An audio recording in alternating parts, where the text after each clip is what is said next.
Okay, let's unpack this. The workplace is changing. I mean, it's changing really fast. Definitely. We're all seeing AI everywhere, right? Headlines, new tools, conversations, maybe virtual conversations these Yeah, the days. virtual water cooler effect. Exactly. And it's leaving a lot of people wondering, okay, what does this actually mean for my job, my industry, the whole future of work? It is the question right now, isn't it? Hmm. And the sheer speed of the tech development, well, it adds this real sense of urgency for everyone. Absolutely. So for this deep dive, we're going straight to what I thought was a really insightful source. It's an interview with Dario Amodei. Ah, the CEO of Anthropic. Yeah. Yeah, they're one of the big players building these, cutting-edge AI models. Right. And what was interesting is this wasn't just tech talk, like algorithms and stuff. Amodei really seemed to grapple with the bigger picture, the social side, economic, and yeah, the ethical questions around AI and jobs. And that's so valuable, isn't it? Hearing from someone who's actually making the technology, but who's also clearly thinking hard about how it lands in the real world, Mhm. on people, on society. Exactly. So our mission here really is to pull out the key insights from that conversation. We're going to focus on what Amodei actually said about, say, office jobs, his predictions for how fast this might happen. At a pace and scale, yeah. And crucially, the strategies he talked about. What should governments be doing? Companies? And, what can you, listening, maybe think about to navigate all this? Consider it a kind of shortcut to his core arguments on the future of work, from someone right at the heart of it all. Perfect way to put it. So let's get into the source material. Okay, so Amadei kind of kicks things off by pinpointing where AI is already making waves in the job market, and it seems to be particularly clear within office environments. And he zeroed in on entry-level roles specifically, didn't he? What kind of jobs was he talking about? The ones feeling the heat already. Yeah, the source really highlights roles like um, administrative assistants, customer service positions, some types of basic data analysis, Okay. even entry points into fields like, say, legal support or financial analysis. Yeah. Basically, jobs with a lot of cognitive tasks that AI is just getting really good at now. Right, because these models are becoming surprisingly adept at mimicking those foundational skills needed for those tasks. Precisely. And Amuday notes, their own models, like Claude, they show really high accuracy doing a lot of these functions. He stressed this isn't just theory anymore. Not just a future prediction. No, it's actually starting to happen as companies integrate these AI tools into their day-to-day operations for the more routine stuff. Okay, and that leads him to some, well, pretty striking projections about the scale and speed of what might be coming. This is where, for me, the interview got really specific and maybe a little sobering. It certainly did. He puts forward figures based on, as he says in the source, their internal analysis of what the tech can do now and how quickly companies seem to be adopting it. So not just, wild guesses. And the numbers he threw out about potential job displacement, they were quite direct. Yes. He projects that this trend, it could potentially lead to job displacement affecting somewhere in the range of 10% to 20%. Of the entire workforce in those sectors? In administrative and professional sectors, yeah. And within the next few years. That's the time frame he mentioned. Wow, 10 to 20%. But he also looked at it differently, didn't he? Like tasks within jobs. That's where another big number popped up. That's right. He drilled down specifically into administrative jobs. And he estimates that in the pretty near term, he said the next 3 to 5 years, according to the source, Okay. AI will be capable of substituting the repetitive tasks in more than 40% of those roles. More than 40% of admin tasks within just 3 to 5 years. That time frame, that really hammers home the pace he's anticipating. Did he say why he thinks that 3 to 5 year window is so critical? Yeah, he connects it to basically two things. The steep curve of AI development right now and how quickly businesses tend to adopt new tech when there's an efficiency gain. The tech's ready and the business case is there. Exactly. So it's that convergence. Yeah. The technological capability meeting the economic incentive. That's what points to that time frame, in his view, based on the material. Okay, so the numbers are big, both potential overall job shifts and that even higher percentage of tasks within admin jobs being affected quite soon. It really highlights how even if your job title stays the same, the actual work could change dramatically. Totally. And this scale, the speed of potential disruption, whether it's full job loss or just big changes in tasks, it naturally leads to the big question. So what do we do? How do we prepare? And Amodei had some, well, pretty clear thoughts on where we need to begin, maybe even a bit blunt. His first point, as it comes across in the source, is basically stop denying it. We need a really candid, widespread acknowledgement of just how fast and how big this tech shift is. Burying our heads in the sand, not really an option. Right. Step one, face the reality as he sees it. Okay, what about concrete strategies then? Hmm. He talked about action at different levels, right? Starting with public policy. Yeah, at the policy level, the source really emphasizes needing massive investment in reskilling and upskilling. Just huge initiatives. Okay.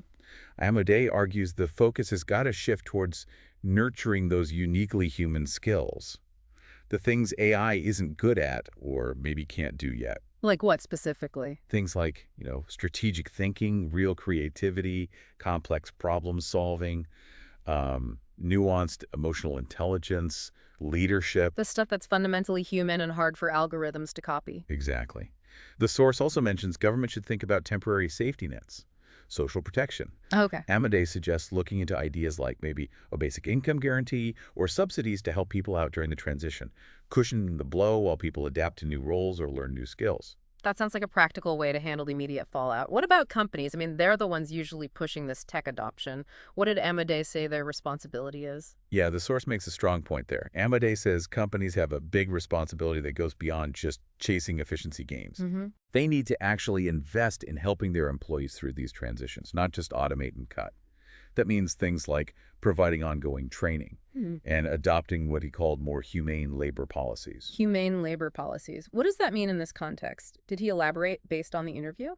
Well, the source implies it's about more than just the legal minimums. It's about proactively investing in keeping and retraining your people. Seeing employees not just as costs you can optimize away, Right. but as assets whose skills can evolve. Yeah. It's about helping people move up internally, or even transition to new careers outside the company if needed. So actively helping your workforce adapt, not just showing them the door when a task gets automated. Precisely. He also says companies need to get involved in the ethical and regulatory debates around AI. Actively participate. He frames it not just as like a moral thing, but also practical for their own survival. If AI adoption causes massive social disruption and economic problems, well, that's ultimately bad for business too. That's a really potent economic argument for companies to be responsible here. It sounds like he's saying the issue isn't just that jobs will change, but the speed of it all and how we manage that speed. That's exactly it. The source emphasizes that, yeah, sure, new roles will emerge. Things like maintaining AI systems, checking algorithms, providing human support alongside automation. Right, new jobs always appear. But the risk is that existing roles get impacted so quickly, the societies just can't adapt fast enough in a way that's fair for everyone. It needs smart, proactive management of the whole transition. And managing it well is key to avoiding that big risk he mentioned, worsening inequality. If AI makes everything more productive, but all the gains go to, the owners or the highly skilled. That's one of the most serious dangers Amodei flags in the interview, definitely. He warns that if all the wealth and productivity AI creates isn't shared more broadly, global inequality could get much, much worse.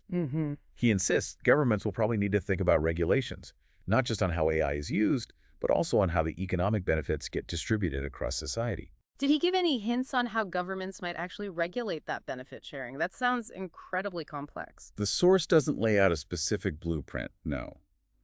But Amodei frames it as a policy discussion we have to have.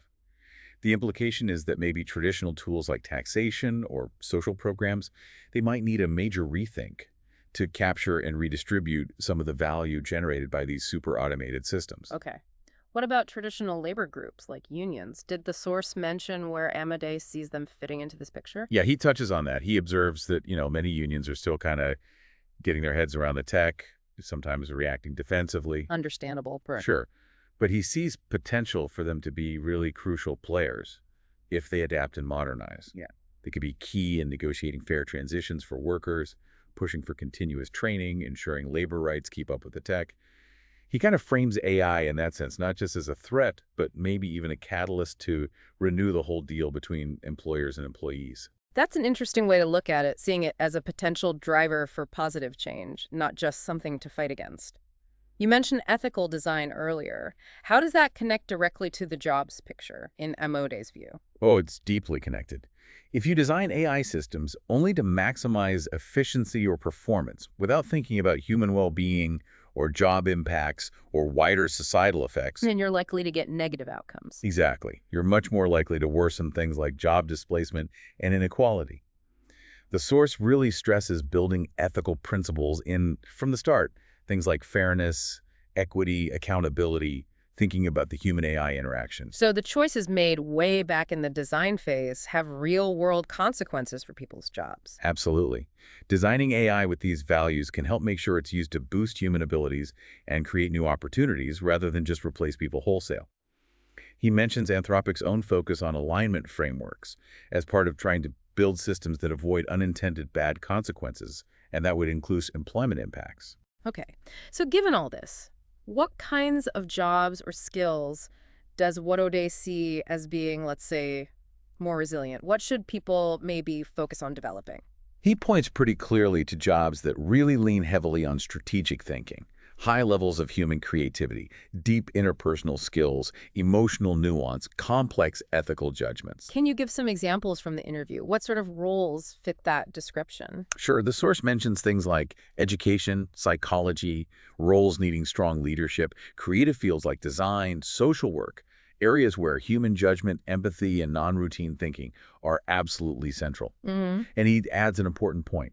These roles become even more resilient if the people in them also get comfortable with technology, using AI as a tool to amplify their unique human skills. So it's not about running away from tech, but learning how to use it to double down on what makes us human. Exactly right. And finally, the source just touched on developing countries, right? How can they navigate this without getting left further behind? Amodei's take, based on the source, is that the key things are accessible education, investing in digital infrastructure, and really being active in those global talks about AI governance and standards. So they can participate on their own terms. Yeah, it's about making sure they can adopt the tech with sovereignty, build up their own local talent, and actually use AI for inclusive development, not let it become just another way the world gets divided. That's such a crucial point about spreading the benefits globally. Okay, so let's try and sum this up. We've covered a lot here, straight from the source. From Amodei's view on the immediate hit to entry-level office work, his pretty specific and rapid projections for task substitution in admin roles, At 40% in 3 to 5 years, yeah. to the strategies he thinks are vital at all levels: policy, company, individual, big focus on reskilling, ethical design, proactive regulation. And we also hit on those critical risks he flagged, like rising inequality if the gains aren't shared. Plus, the kinds of jobs he sees as more durable, highlighting that enduring value of unique human abilities. The source really hammers home Amodei's core message, doesn't it? That getting ready for this isn't optional. He frames it as an ethical duty, a political one, an economic necessity. Yeah, he keeps coming back to anticipation, broad education for everyone, and inclusive governance. Those are the pillars he sees for navigating this huge shift successfully. The conversation really underscores that AI's impact on jobs. It's coming fast, it's going to be significant, and it poses real challenges to how work works right now. Absolutely. Massive potential for productivity, yes, Yeah. but managing how we integrate it responsibly is just paramount. Exactly. And like the source material wraps up by saying, the main question isn't really if AI will profoundly change employment anymore. It's how. And maybe more importantly, for whom. Which definitely leaves a big question for you, the listener, to mull over after hearing these insights from someone so deep in AI development. How do Amodei's predictions and his proposed strategies actually shape your own thinking about preparing your own skills for what's coming, and about how we make sure the incredible potential of AI benefits everyone, not just a select few?